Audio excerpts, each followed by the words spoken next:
So sorry about that.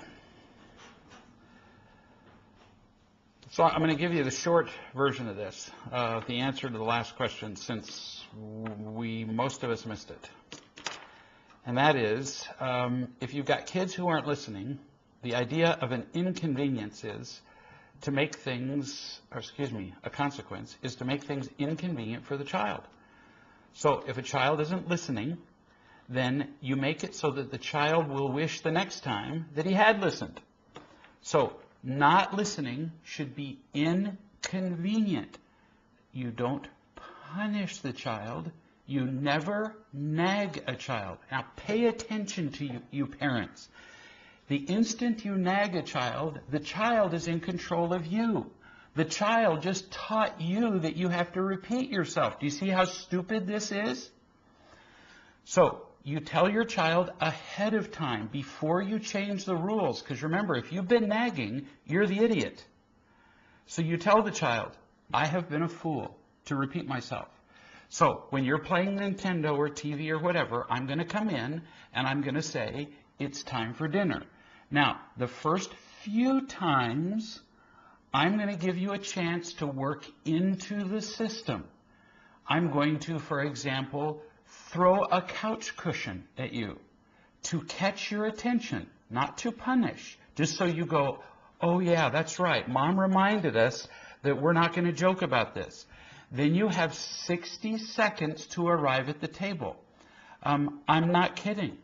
I'm going to time it. It's not a joke. When you take an airline flight and they say, now closing the gate to flight 767 to Los Angeles, and they close the door, and you get there 5 seconds late, they don't go, oh, sorry, we didn't realize it was you, and open up the gate. No, the stewardess goes, oh, I'm sorry, sir. And of course, she says it in such a tone that inwardly she's going, what a dummy. Because everybody's told you're supposed to get there an hour early. And inwardly she's going, fool, you spent $400, $500 on this ticket and you get here with no seconds to spare? What kind of idiot are you? So they don't feel sorry for you. And you don't feel sorry for the kid. You're the one that went to all this trouble to prepare a nice meal for the kid. You say to the kid, it's time to eat. It really is time. The first few times you warn them. You say, look, I'm going to call your name. I'm going to get your attention. I'm going to look into your eyes until I know you're looking at me. But after the first few times, I'm not going to warn you like that. I'm just going to say, hey, kids, Fred, whatever it is, we're eating in 60 seconds or 2 minutes or whatever it is. And then you start. And if the kid shows up at the dinner table past the time of starting to eat, he misses dinner. Now, once a child misses dinner, that's it. He doesn't eat later. You don't package up some nice little special, little box for him to eat later on. No, then it's not inconvenient. And he doesn't get to raid the icebox later. There's no eating. Once a kid misses dinner once, what do you think the likelihood is that the next time you call his name for dinner, his little ears are going to be a little bit extra attuned to the magical frequency of your voice? What do you think? Yeah, he is. All you're doing is teaching him some of the natural laws of the universe. It's how it goes. You're going to be teaching him how it works at places of employment, how it works at school, how it works every other place. This is just life. And you're going to be teaching him with natural consequences. So start now. And there's nothing the least bit mean about it, because you're not going to be teaching it with an attitude. You're going to be teaching it with love. So it's done with consequences. I'm going to read you a story. Love this story. The other day I walked into an auto parts store looking to have my truck's black box checked. I didn't know this. When your check engine light comes on, you don't have to take it to the dealer anymore. You can take your vehicle to most auto parts stores, they hook it up to a computer, and they diagnose the issue for free. Dealers will charge anywhere from $50 to $75 for this. A friend of mine just told me this. First, I found out that I was standing in the wrong line for about 5 minutes.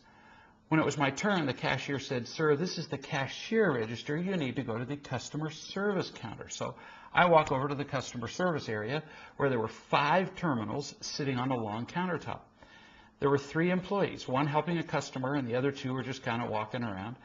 And thinking that one of the employees in the back would assist me, I chose to stand at one of the empty terminals. You were optimistic.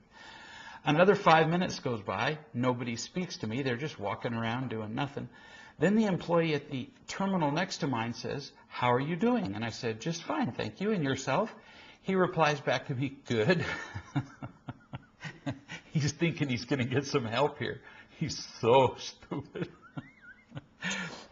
Little did I know that he was finished with the customer, and before I could make a move to his terminal, a customer who had just shown up says something in Spanish and walks up to his terminal. They continue in Spanish as I stand there.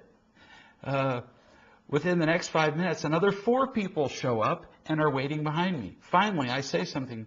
I say to myself that I'll just come back tomorrow because it'll be a Monday and there won't be as many people there. This was my justification for leaving. Then it happens, to remind everybody that I was not happy, I let out a big puff of air and shake my head, and I walk away from the terminal that I was standing at. As I was walking out to the car, I became more irritated that the person speaking Spanish got help and I didn't. I was also upset that the employee even made some small talk with me and still didn't say anything like, "Can I help you?"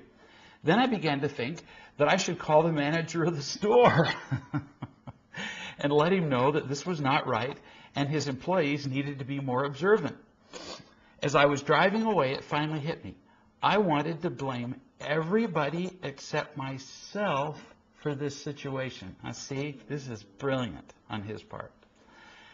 I wanted to hide the fact that I did not speak up for myself when the new customer just walked up and basically cut in front of me. I should have said, "Excuse me, but I was waiting here before this customer and I would like to know who can help me with reading the black box in my truck." Instead, I was quiet, thinking that someone would help me because I was standing by one of the empty terminals. And you were hoping that by standing by one of the empty terminals, you would somehow find a shortcut. Additionally, when the employee was chatting with me, I should have said to him, "Is this the right line to get someone to help me with checking my black box in the truck?" No, instead I was just quiet. Oh yes, let's not forget the old, "I chose the wrong line to stand in." Good for you. If I would have just stood behind the customer who was at the terminal in the first place, I wouldn't be sharing this story. Exactly. See, this is called being responsible. I'm trying to figure out why I was quiet. I know I've been quiet many times in my life about things, permissive, and if I was not permissive, I was rude and aggressive. Most of the time, I would hope that whatever the issue was would somehow just magically correct itself, and I would get what I wanted without asking. In this case, I wanted the employees to treat me with respect. No, I expected them to treat me with respect. You see me waiting, don't ignore me. Or, I don't need to speak up, you need to assist me. Obviously, I had big expectations of the employees, which allowed me to be a big victim. Additionally, I was in control in my only little world inside myself where it is safe. The employees, of course, didn't get to have a freedom of choice. I see all this, yet something holds me back. I can only think that it is because this is all new to me, so therefore it is like learning to ride a bike, and I do not want to take off the training wheels. See, this is brilliant. You don't need to tell this person a dang thing. Because he sees what he did, because he sees his own responsibility in what he did in this experience, he's going to be less likely to do it the next time. Not just at an auto parts store, he's going to be less likely to do it in everything else in his life. Do you see that? That's the magic about telling the truth about ourselves. As we tell the truth about ourselves, not only do we create the opportunity to be unconditionally loved by other people, but it creates the opportunity for us to make different and wiser choices. We do not need people to beat us up when we make mistakes. Most of the time, we don't even need people to tell us how to behave differently. We simply need to tell the truth, and magical things happen. We can see different ways to behave. We feel supported and loved by people. New courses of action just become apparent to us. Whereas when we don't tell the truth about ourselves, we're going to be stuck in the same rut forever. He's going to say, well, those people didn't treat me right. It's those Hispanic people that don't treat me right. In fact, it's all those foreigners. We need to close our borders to all those foreigners and kill them all. Or maybe I should go back and plant a bomb under the service counter. Think I'm making this stuff up? That's how this kind of stuff happens. That's how people go back to the post office or wherever it is that they work and end up shooting 12 of their former coworkers because of this kind of reasoning, because they don't take responsibility for their own lives. This is a very cool example. This is an example of real love. This is how it starts.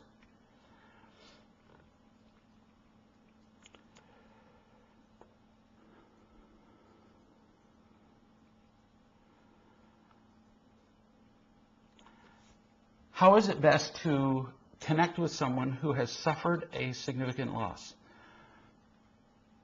I want to love them, and at the same time acknowledging that this is a hard time for them.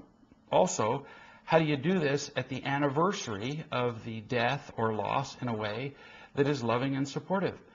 I'm always afraid of making it worse by bringing it up at a time when it's not in their mind, so I say nothing. And we really screw up loss. And basically we do it by telling people how they should feel. And kind of you're doing a little bit of that here. Now, you're asking about it, but what we do is we assume that it's going to be a hard thing. We assume what we should say to people. One of the most common things that we do when somebody dies, when a family member of somebody that we know dies, obviously we're not talking to the dead person. Well, I suppose some people do that. But is that we walk up to the family member of somebody who's died and say, oh, I'm so sorry. Well, why are you sorry? Doesn't that presume a great deal? I've spoken at quite a number of funerals now and been associated with a lot of people whose family members have died and actually said, I'm so tickled for you. I'm so tickled for them. If somebody's lived a full and happy life, what a time for celebration. If somebody's lived a long and full life and we got to spend 20, 30, 40, 50, 60, it doesn't matter how many years it is with them, shouldn't that be a cause for like celebration rather than mourning? What's to mourn? How dare we presume to say to somebody that we're sorry for them? What if this is a time of happiness for them? Actually, the point is, why presume anything? And so I don't when somebody dies. So at least an easy thing to say, if you don't know what to say, when somebody has died in somebody's family, is to simply say to them, how are you doing? How is this affecting you? You will know within, 2 seconds how this is affecting them, unless you're deaf and blind. Because they're going to indicate to you like that how this is affecting them. And if you're really paying attention, and if you don't poison things by telling them how they should feel, you're going to get some really fascinating responses. People are going to come back with answers like, do you know, nobody's asked me that. Everybody's always saying, oh, I'm so sorry, or you ought to feel this way, or bringing me casseroles, or people don't ask. We are so uncomfortable with dying. And if it's the anniversary of somebody's death, call them up and say, I remember that your wife, husband, grandfather, favorite pet, whatever, died on this date 2 years ago. And so I was wondering how you were doing. If it's a traumatic time for them, then they're going to want somebody to talk to who cares about them. If it's something they'd completely forgotten about, then obviously it wasn't that important, and they're going to blow your conversation off and go back to eating their chocolate sundae, aren't they? So how do you lose? By saying to somebody, so how are you doing? If they don't want to talk about it, it's going to be pretty obvious, isn't it? I mean, we're not stupid. If somebody doesn't want to talk about it, they change the subject or go, did you get the clue? They don't want to talk to you about it. So you say, how about them Giants? Wasn't that Super Bowl really great? You go back to talking about something else. This isn't complicated. But the point is, don't go in with your own preconceptions about how it ought to be, or that it ought to be terrible. Don't go in crying ahead of time. This may not be a mournful time for them at all. Ask them and take it from there. Makes it really a piece of cake.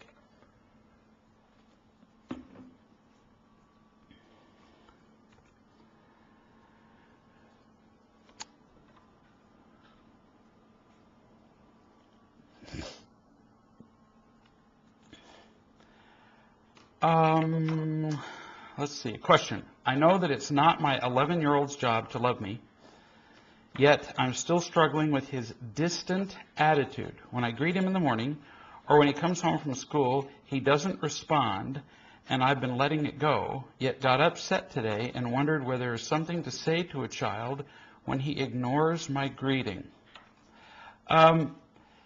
If your 11-year-old child is ignoring your greeting when he comes home, you don't make a thing about the fact that he's ignoring your greeting. What you make a thing about is the fact that something else is going on. And so a child is ignoring your greeting because he's not feeling loved. Something else is happening. And so something more profound, something more basic needs to happen. There need to be more significant conversations happening between the two of you. You need to be having family meetings. You need to be reading the parenting book together. I can't even begin to recommend that to you strongly enough. I'm going to ask you straight out, are you reading the parenting book with this 11-year-old child? If you're not, this is one blazing golden opportunity. Because in the first third of the parenting book or so, what it says is, as you're reading it, it gives you opportunities to say what an incredibly stupid parent you've been. Kids love to hear that.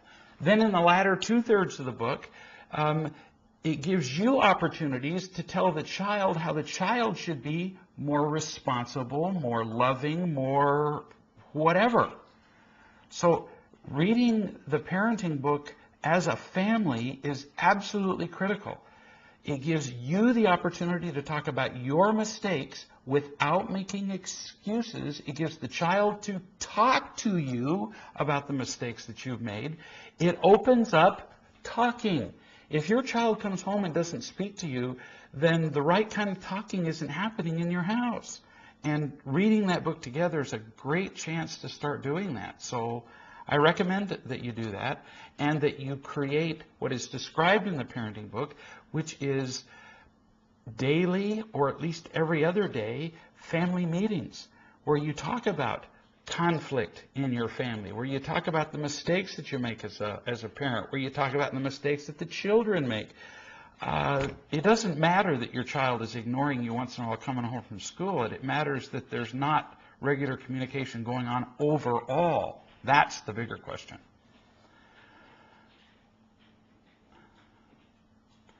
Kelly says, I call it the idiot zone when people say stupid things after a passing or divorce. Most people go to this zone. They really do. People say the things that they feel like they're supposed to say after a divorce. Or worse, they say really boneheaded things. They offer you advice. They tell you what you should do. They walk up to you and say, oh, after a death, he's in a better place. God has taken him home. To somebody who's a Muslim or an atheist. People should be shot for the things that they say at funerals. No, ask them how they're doing.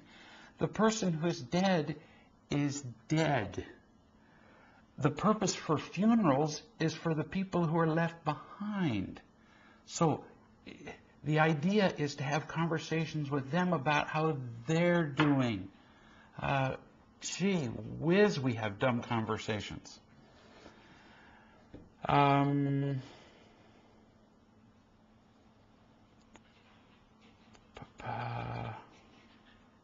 Here we are, Angela. Thomas, who is Angela's son, who's in the Navy.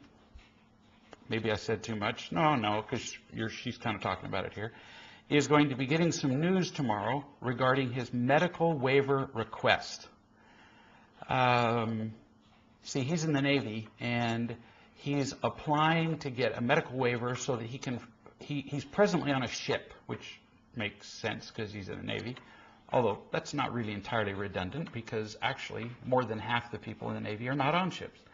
But he's trying to move from flying ships to where he can fly, did I just say fly ships? Anyway, on a ship to fly a plane. And she says, my stomach is in knots because I'm feeling afraid that if it's not approved, he's going to be way sad, and I don't know how to comfort him when he's, well, way sad. He doesn't allow me to comfort him like a baby who wails and wails no matter how much you rock and cuddle them. Makes sense? I know that my fear has got to disappear before I can be of any help to him. What can I do? Okay, so let's assume, if he gets his waiver, everybody's going to have a party. So we don't need to talk about what to do if he gets his waiver. He's going to go out and get drunk is what he's going to do and be thrilled to death. So let's assume he does not get his waiver because his hopes are sky high that he's going to get it. So let's assume he doesn't, and he calls you and tells you that he's not going to get it. You cannot be weak. You got to remember, he's going to be all over the field of death. He's going to be on the field of death, cutting his wrists and bleeding all over it and looking for sympathy. And if you give him any sympathy, if you even feel sad, if you cry with him, if you do any of that, you will jump on the field of death with him, and you're going to make it worse for him. Exactly like somebody going to a funeral and going, oh, woo, boo, hoo. You can't do that. So you just say, so how are you doing with this? I know this is hugely disappointing to you. So what do you plan on doing now? So, and then when he goes, well, whoa, it's the end of my life. I know it seems like that. So what's going to be your next move? What are you going to do? How much longer do you have left in the Navy? How are you going to let this affect your career? You're going to talk to him like he's a man, because he's going to be behaving with you like he's a little brat, like he's a 4-year-old. I've talked to him. He's going to let this affect him like he's 4. He's going to crawl and boo-hoo, and it's going to affect him terrible. Don't jump on the field of death with him. So, I get it. Life is hard. Bad stuff happens. You're in the military. People get into aircraft and stuff blows up and both their legs get chopped off. That would happen even if you got your flight status. So, what are you going to do now? What's your next move going to be? And so you just keep asking him that. And I get it. It's disappointing. So now what? You stay on the field of life. I sure love you and support you no matter what you do. So is there anything I can do for you? You stick with what is the next move. But you are not going to jump on the field of death. You're not going to jump in the toilet and cry with him, because it's only going to make it worse. Not because you don't love him, but you're going to not do it precisely because you do. He doesn't need somebody else to be a victim with him. He's going to have plenty of victims on the field with him as it is, just being himself.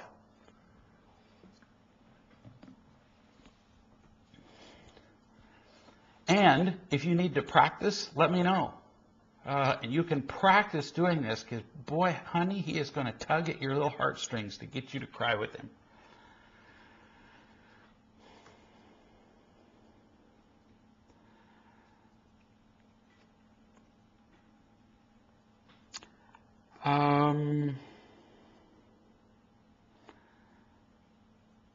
Okay, let me go back to, here we are. This is not so much a question as a story. Today I dropped my 3.5-year-old son off at preschool. I walked him out to the playground where his teacher said, "Is that a transformer in your hand?" For those of you who have been living on another planet, a transformer is a kind of toy. They start off as like little trucks and cars, and if you're a toy genius like myself, actually I've never played with one, but if you go tick, tick, tick, tick, tick, then they go from cars or trucks into creatures. They turn into like little monsters with heads, and they all have names, and I mean, it's quite a little world, the Transformer world. But it's very cool what they do. There's actually now been a movie made that corresponds to this little toy world. Anyway, so the teacher said, "Is that a transformer?" And the boy said, "Yes." I was seconds away from opening my mouth to correct him and the teacher. He, in fact, had not a transformer in his hand, but a toy bionicle. Now, when I got this, I'm going, what in the world is a bionicle? So I had to look it up. It is yet another toy world involving toas and Boraks and Fantokas and things I'd never heard of. Anyway, it's another entire world. More importantly, it involves another toy company, which of course is its whole reason to be. Anyway, but I caught myself, and instead I chose to listen. I allowed the conversation my son was having with his teacher to continue. In other words, this parent chose not to butt in. Plus, the teacher was not talking to me.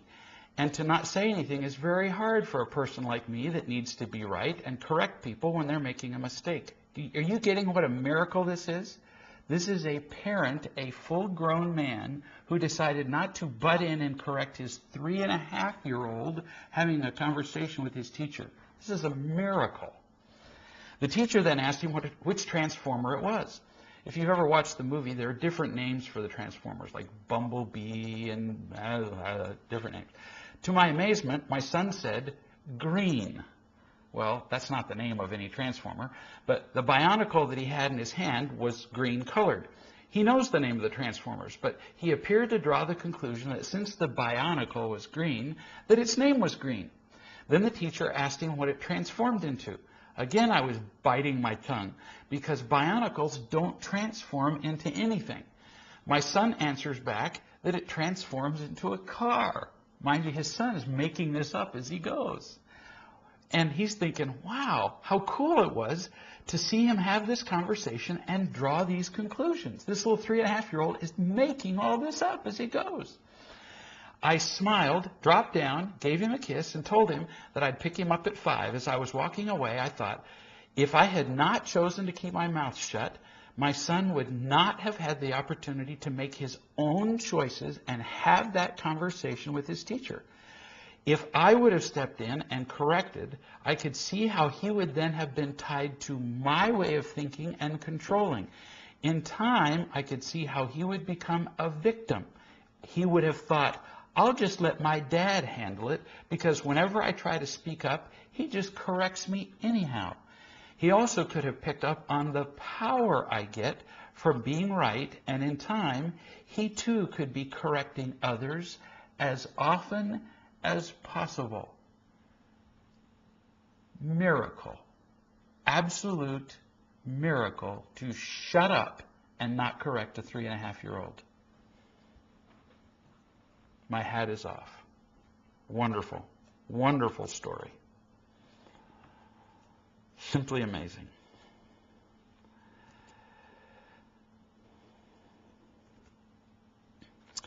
Here's another question. This is from somebody who's been doing real love for a long time, and yet this question gets asked a lot. People stumble on this question like it was an elephant because their friends ask this question of them. Again, tell me, how is anger wrong? This just makes people nuts. Because when you tell people that anger is wrong, what they hear is, they hear me telling them that they can't be wrong. That I'm telling them that they don't have the right to do it. They hear me telling them to stop being wrong. I'm not telling anybody to stop anything. You want to be wrong? Go ahead. They tell me that anger is a natural emotion. What's today? Tuesday. Yesterday, Donna scheduled me a radio show. We don't try to do radio shows anymore because they're not very productive. But she scheduled me a radio show with a station in California. And we were talking about anger, and the production assistant came on the air, burst into the transmission. I mean, she couldn't control herself. I mean, the host and I were talking. She couldn't stand it. She burst in. She said, "This doesn't make any sense." She said, because I was talking about how destructive it is to tell your children, to be angry at your children, how harmful it is. She says, but anger is a natural emotion, and so I should be able to express to my children that I'm angry. It's natural. And I said, you're right. It is natural. And so then, is every natural thing good? I said, anger is natural. So is snake venom. And it's just about that harmful to your child. It really is. Anger is natural. So should we do every natural thing? No. We should try to control many of our, shall we say, natural urges. That's why we have laws, for example. If we did everything that came naturally, we'd all be dead. Or people say, I have a right to be angry. You do. You have a right to stick your head in the toilet too. But do you really want to? So yeah, it's natural. Yes, you have a right to. Neither one of those really incredibly foolish rebuttals would then give you reason to be angry. Because it really comes down to this. Our entire reason to be alive is to be happy. It's that simple. That's why we're here. And I've asked thousands of people in a row now, do you want to be happy? Yes. Can you think of one time, just one would be enough, that you have been angry at somebody and felt more loving, more peaceful, more contented, happier, and closer to that goal, that higher goal in your life? I haven't run into one person who could think of one time that they've been angry and happy. So let me think. Anything that would contribute to our highest goal in life, which is to be happy, would be right, wouldn't it? And since being loving contributes to our highest goal, anything that contributes to being loving would be right. Anything that detracts from our highest goal in life, in other words, anything that detracts from feeling loving, would be wrong. And since anger always detracts from our being loving, always detracts from our being happy, it's just wrong. It doesn't make you evil. I'm not telling you you can't do it. I'm just saying it's wrong as in stupid, as in it doesn't work, as in If you get to the end of a 500-piece puzzle and the last piece of the puzzle is square and you try to shove a round piece in the hole, then you are stupid. It's wrong. It doesn't work. It doesn't make you evil. We're not going to kill you. We're not going to send you to jail. But it's wrong. And you can call it whatever you want. You can say, I have a right to stand here until hell freezes over to try to shove the round piece in the square place. Yes, you can. Yes, you may. Well, it's natural for me to do this. Okay, it might be. I have a right to. Okie dokie. And you'll be miserable. And the same is true with anger. It just doesn't work. And pretty much, I think, as a human family, we have now proven that anger doesn't work and is therefore wrong. Oh, I don't know, how many trillion times consecutively. So, do we really need to prove it the next time? I don't think so. I don't need to prove it, although I still get stupid and I still get angry occasionally. There you go. But it's still wrong. And that's what I'm here to do, is to learn and to quit it. But it doesn't make it right.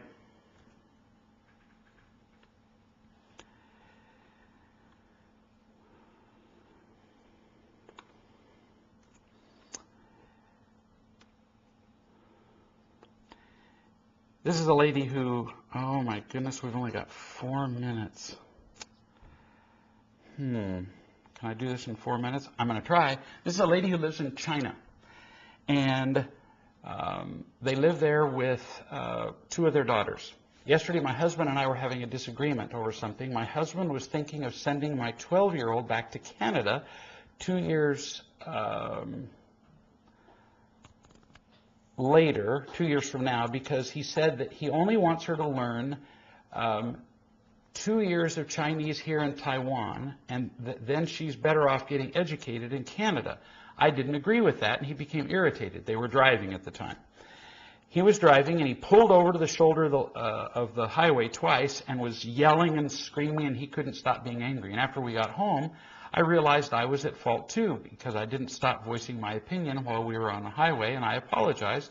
But this morning, he came to me banging on the door and yelling, and he tried to calm down, but he said he could no longer put up with me because I put the whole family in danger on the highway by voicing my opinions while he was driving. I love how victims blame everything on everybody else. While I'm writing to you, I don't feel angry or victimized. I just want to know what I can learn from this, because I don't feel that I'm learning anything from this experience. I understand a relationship is based on 2 people making independent choices, so if my husband decides to leave, I just have to accept it. What can I learn? Okay, so the 2 of you have different opinions about where your 12-year-old daughter should be educated and when. Differences of opinion don't cause conflict. Anger does. A lack of love does. So, where you screwed up is this. The instant he started to become agitated, the instant he started to raise his voice, he wasn't listening to you anymore. And yet you kept telling him your opinion. So he's getting agitated, and as soon as he became agitated, he was saying, I'm not feeling loved. I'm not feeling loved. And what you did was you took your opinion and you kept trying to shove it down his throat. Well, you were really screwed then. And everything went downhill, predictably. So as soon as somebody feels agitated, you have to take your opinion and set it aside for now. You don't become a doormat. You don't give up your opinion. And what you do is you say, I hadn't thought of that. Tell me more about that. I can see that now. I hadn't thought of that. You might even get out a piece of paper and write down. So you think she should go to Canada at age 14 because of this and this. Help him with his opinion. Oh, I could see how it would benefit this, and I could see how it would benefit this, and I could see how it... You think of everything that's brilliant about his opinion. You listen to him until he's completely satisfied that you get it. Do you see? You become his advocate. And then you say, let me think about that some more. I want to really get what you're saying. And then let's talk again some more about this tomorrow. Then once he really feels like you're listening to him, which means that you care about him, then you come back and say, now I can see all the huge advantages of what you said. Let me propose some things that we think about that might be some of the disadvantages of sending her then. Instead of saying, let me tell you my opinion, which is now me against you. That's more adversarial. No, first you have to completely listen to him and love him.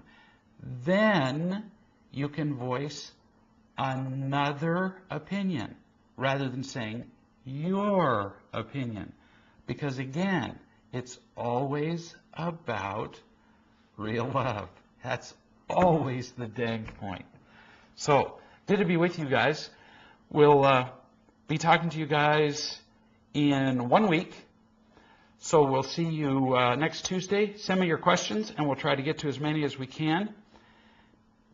And until then, we love you tons. We'll see you next Tuesday.